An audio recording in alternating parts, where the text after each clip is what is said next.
Chapter 68 of the Count of Monte Cristo by Alexandre Dumas. Chapter 68. A Summer Ball. The same day, during the interview between Madame Danglars and the procureur, a travelling carriage entered the Rue du Helder, passed through the gateway of number 27, and stopped in the yard. In a moment the door was opened, and Madame de Morcerf alighted, leaning on her son's arm.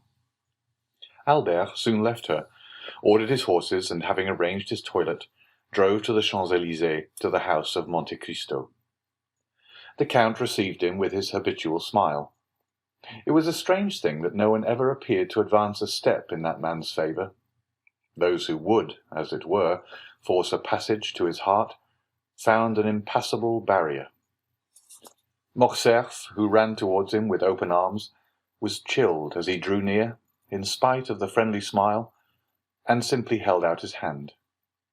Monte Cristo shook it coldly, according to his invariable practice. "Here I am, dear Count. Welcome home again. I arrived an hour since. From Dieppe? No, from Tréport. Indeed. And I have come at once to see you. This is extremely kind of you," said Monte Cristo with a tone of perfect indifference. "And what is the news?" "You should not ask a stranger, a foreigner, for news." "I know it, but in asking for news, I mean, have you done anything for me?" "Had you commissioned me?" said Monte Cristo, feigning uneasiness. "Come, come," said Albert, "do not assume so much indifference. It is said, sympathy travels rapidly, and when at Tréport, I felt the electric shock. You have either been working for me or thinking of me." "Possibly," said Monte Cristo. "I have indeed thought of you, but the magnetic wire I was guiding acted indeed without my knowledge." "Indeed, pray tell me how it happened." "Willingly, Monsieur Danglars dined with me." "I know it. To avoid meeting him, my mother and I left town." "But he met here, Monsieur Andrea Cavalcanti."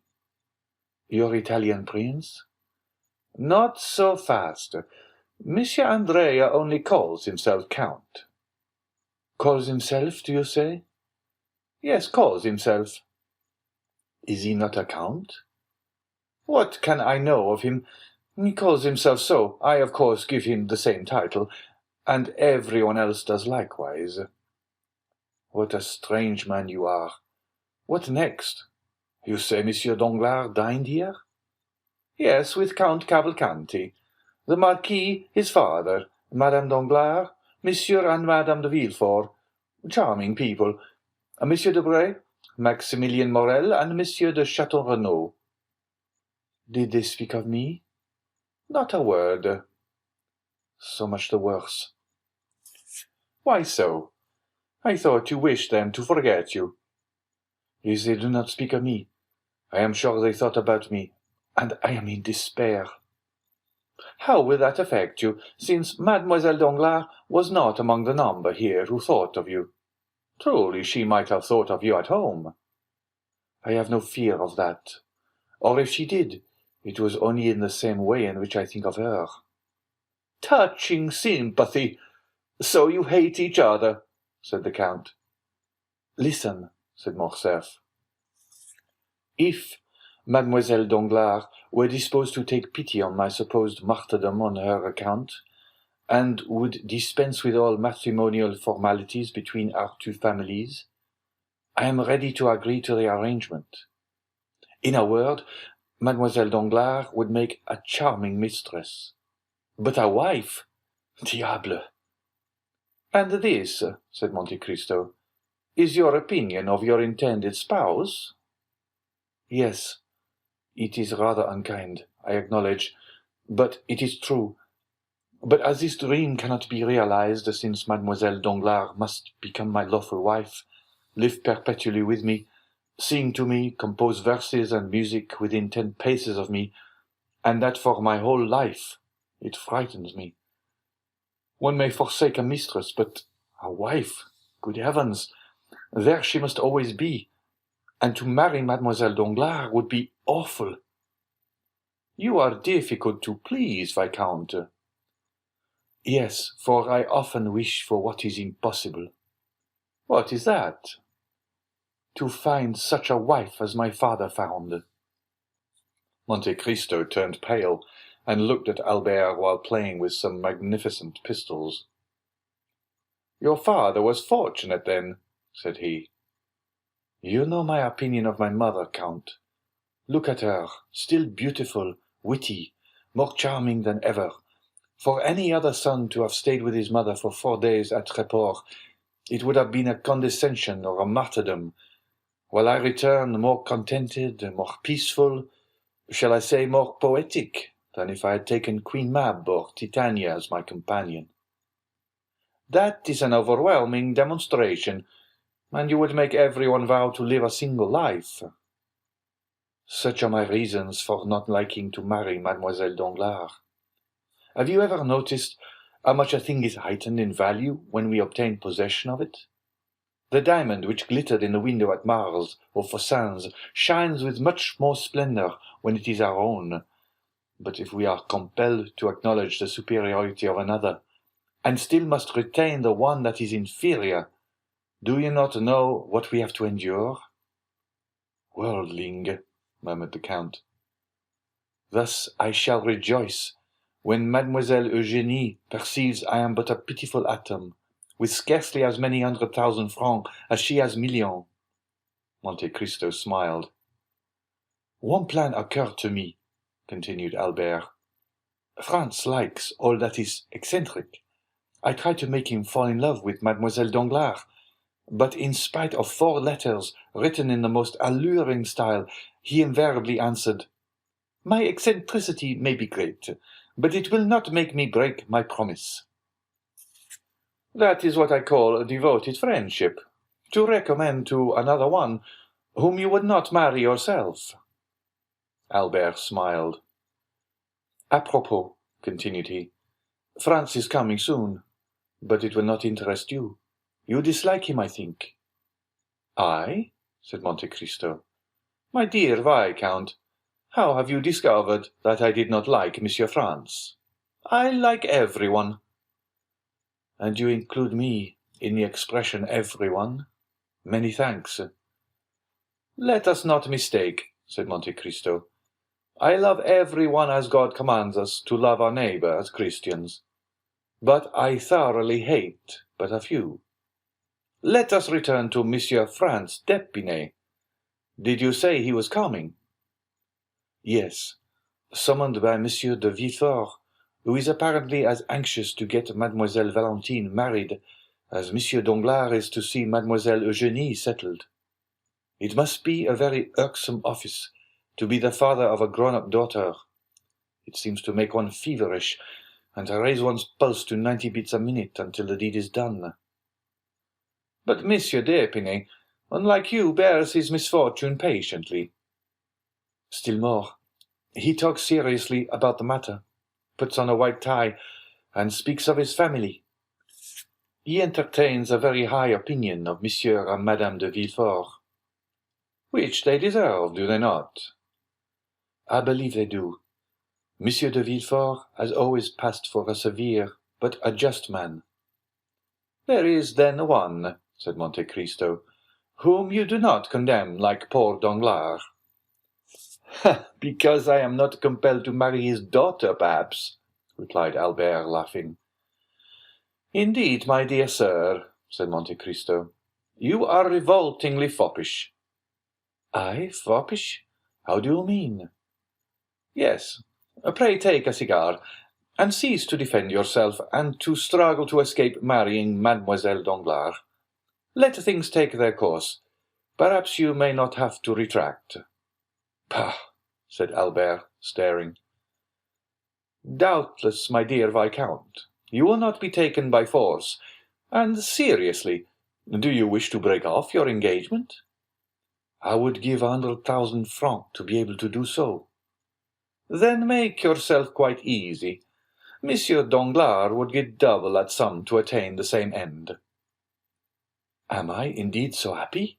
Said Albert, who still could not prevent an almost imperceptible cloud passing across his brow. "But, my dear Count, has Monsieur Danglars any reason?" "Ah, there is your proud and selfish nature. You would expose the self-love of another with a hatchet, but you shrink if your own is attacked with a needle." "But yet Monsieur Danglars appeared—" "Delighted with you, was he not?